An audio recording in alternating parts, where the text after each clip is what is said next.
Hi everyone, this is Marissa and welcome back to my channel, The Budgeting Wife, where we talk about budgeting tips that will help you win with money.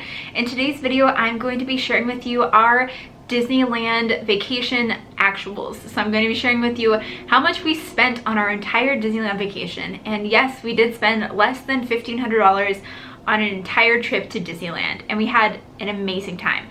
So before we get into all of the numbers, don't forget to subscribe to my channel if you are new. I would love to have you as part of my YouTube family. And also I want to let you guys know that Jacob and I were able to vlog basically our entire trip, and I have a playlist of our Disneyland vlogs, and so I will go ahead and leave a link to those in the description box below for you guys to check out if you're wanting to see what our vacation looked like. I also was sharing a ton of it on Instagram, so you can check me out on Instagram too at The Budgeting Wife, and I took a lot of Instagram stories, and so those are in the highlighted section of my Instagram profile if you're wanting to check those out. So let's talk overview of our Disneyland trip. So it was just myself and my husband who ended up going to Disneyland. We do not have any kids yet, so it's just the two of us. And so I do understand that if you have kids, then your Disneyland trip may be more expensive. But for us, it was just the two of us. We also live in Portland, Oregon, so we weren't that far away from Disneyland. We were able to fly, and it wasn't that long of a flight. We were also there from December 7th through the 11th, and so that was a Friday through a Tuesday. And so we were able to be at the parks for 4 whole days and then an extra day of travel at the end. So to just give you guys the parameters of that, now let's get into the specific budget categories and how we were able to spend that much in each category. So first off, I have hotel. We were able to spend $553.32 on our hotel room. So that includes all hotel costs for the 4 nights that we stayed, and as well as taxes and fees. So we stayed at the Hilton Anaheim, and I was able to get a great rate on this hotel because of Ebates.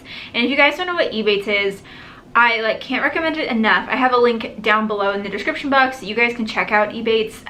With the link, you get a free $10 when you sign up. And basically the way that Ebates works is you just go to Ebates website and then you type in something that you're looking to shop for online, and then you use the link that Ebates provides you to go and shop. And then once you do shop, you get literal cash back from Ebates just for shopping online and using their link. So this is what I did with booking our hotel, is I went to Ebates and I looked up Hilton. So I used the link there and went to Hilton's website and looked to stay at the Hilton Anaheim. And from there I booked my hotel. And then I got a notification from Ebates so that once we take the trip and we actually make our stay, I will receive cash back from Ebates. So the cash back that I'm receiving from Ebates is over $60 just for booking my hotel with Ebates through Hilton.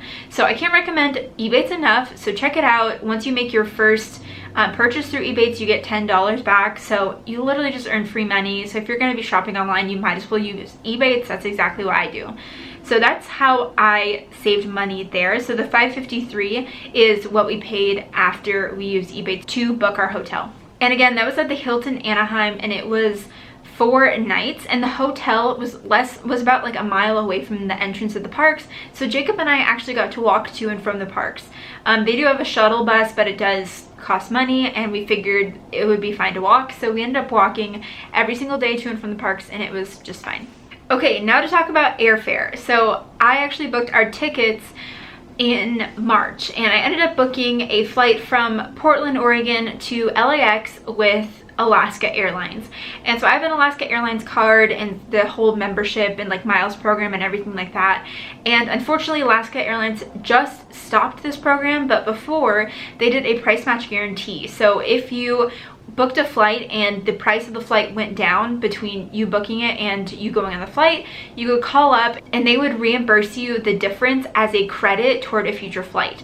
And so that is what I did, and how I was able to spend so little on this flight. I spent $188.98 on the flight for myself and Jacob to go to and from LA. So I initially booked it to LA, and that's all I had to pay because I had credits built up from our flight when we went to Hawaii earlier this year. And so I was able to apply about $190 worth of credits just from calling up and saying I saw that our price of our flight went down, so they gave me the credits. And then with that, I kept checking this flight that I had booked, and I initially booked this flight again to go to LAX. I would have preferred to go to Santa Ana, but LAX was cheaper, so that's the one that I chose. But then as time went on, Santa Ana ended up being like the same cost, so I was able to call Alaska Airlines and make that switch. So we actually did fly into Santa Ana, and it worked out really well. So then as I kept checking the flight, the price kept going down as well, so I was able to get additional credits that I will apply to a future flight.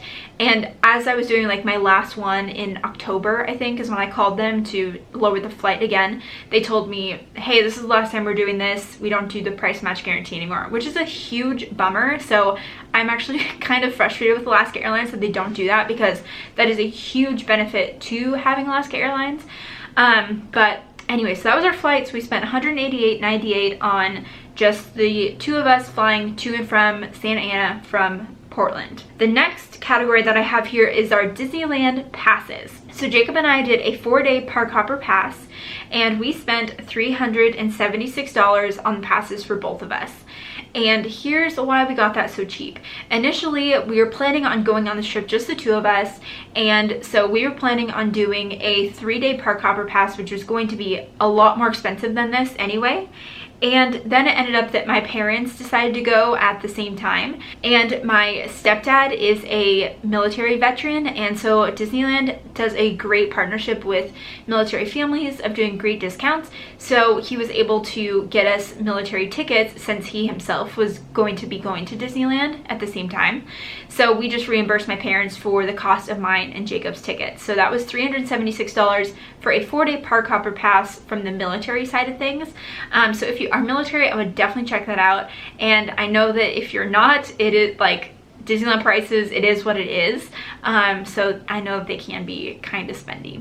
The next category that I have is exactly what we budgeted for, and that is the Disneyland Max Pass.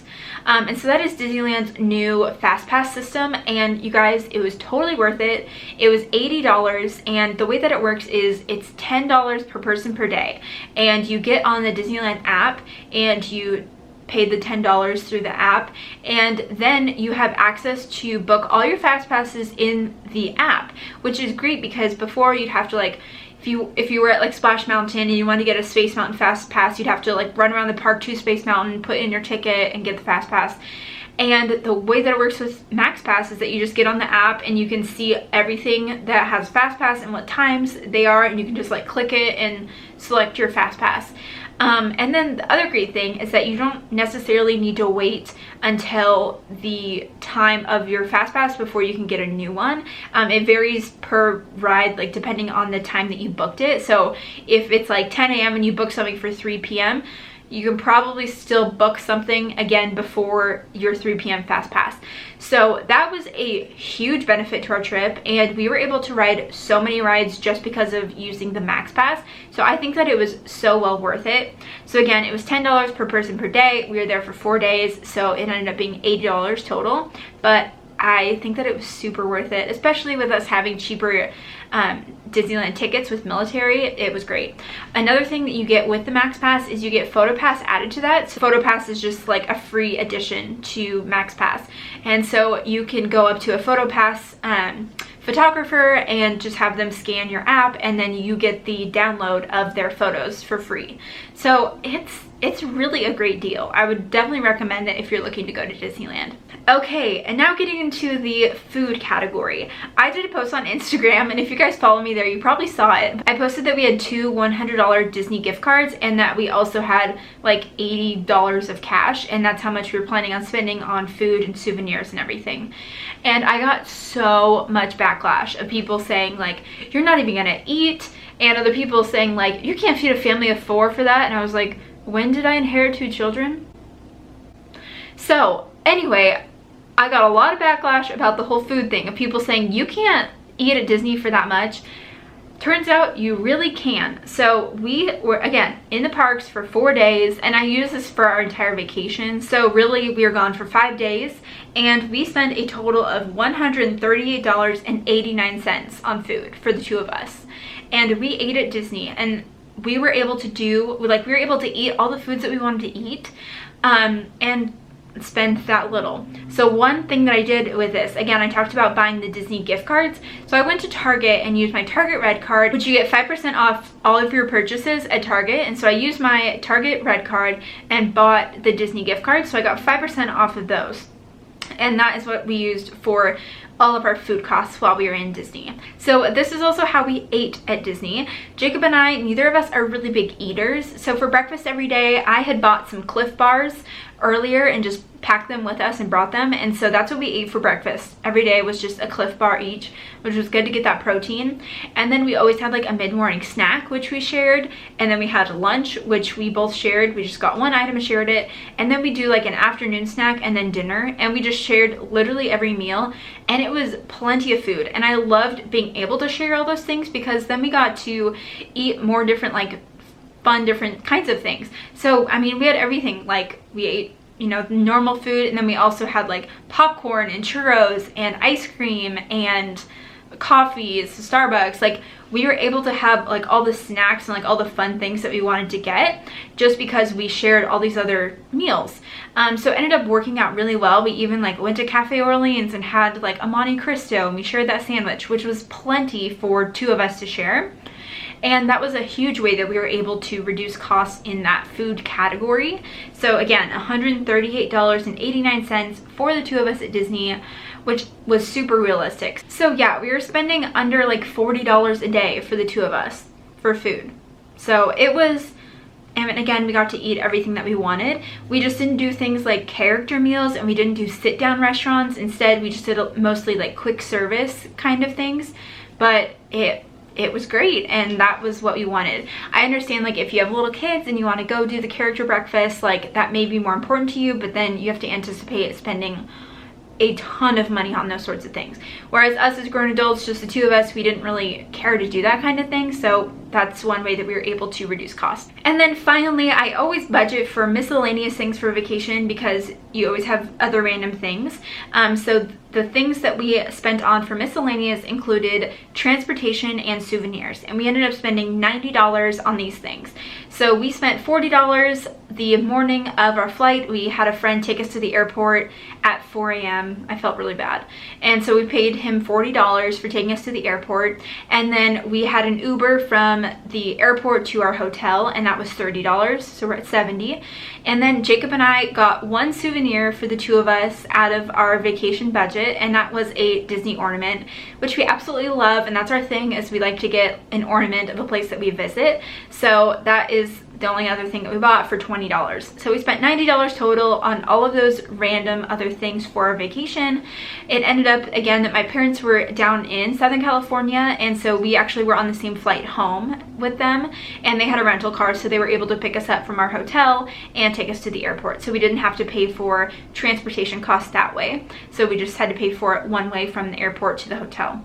So that is how we were able to save money on our Disneyland vacation. Again, we spent less than $1,500 on a full like 5-day trip to Disneyland, 4 days in the parks.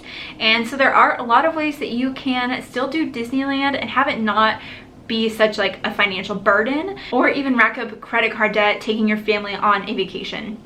So this is just how we were able to save money. I hope that you guys found this helpful. If you did, go ahead and give it a thumbs up, and also don't forget to subscribe to my channel for more videos. Again, go check out my Disneyland vlogs. It was so much fun being at Disneyland and filming it for you guys, so I hope that you enjoy those. And then leave me a comment down below and let me know if you've ever gone to Disney and then how much you have spent going there. I know that for a lot of people it can be a huge expense depending on the different things that you decide to do, but it can also be pretty affordable if you plan ahead and set your budget. So with that, I will look forward to seeing you guys in the next video. Bye guys.